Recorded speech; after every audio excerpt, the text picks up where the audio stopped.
Bonsoir à tous, bienvenue. Bientôt, les examens à grand tirage dans notre pays. Les épreuves physiques et sportives du brevet d'études du premier cycle ont débuté ce mardi.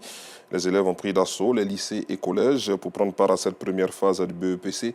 Ils sont évalués sur le lancer de poids, la course de vitesse et la gymnastique. Le témoignage de Georgette Ido Fofana tout à l'heure dans la grande édition. Et puis, bonne nouvelle pour les automobilistes et les usagers, ce n'est pas un poisson d'avril comme certains l'ont cru. En vue de lutter contre la vie chère, le gouvernement a réduit ce mardi le prix du carburant à la pompe.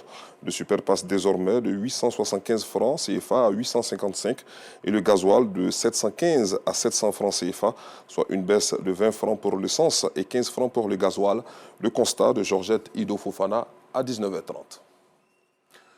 Un SOS pour continuer ce flash d'information. Maïva Princesse, une fillette de 9 ans, a été conduite urgemment dans un centre sanitaire de Marcory depuis le 10 janvier 2023. Aujourd'hui, la petite doit sortir de l'hôpital, mais sa famille n'a pu récolter la totalité des fonds pour le suivi de leur fille.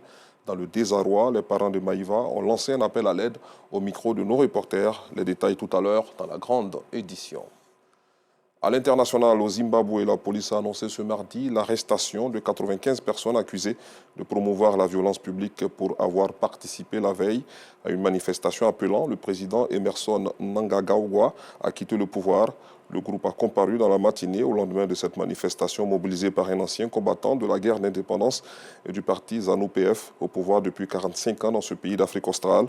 Ils sont accusés d'avoir jeté des pierres sur la police et barré une importante artère, selon l'accusation. En France, l'actualité est dominée par ce qu'il conviendrait d'appeler désormais l'affaire Marine Le Pen. Les juges appliquent les lois votées par les représentants du peuple, a rappelé le syndicat de la magistrature après une séance houleuse de questions au gouvernement à l'Assemblée nationale ce mardi. Le RN a annoncé la tenue des meetings le dimanche prochain. La Cour d'appel de Paris a confirmé avoir reçu 3 appels et envisage un nouveau procès avec une décision à l'été 2026. Je vous retrouve à 19h30.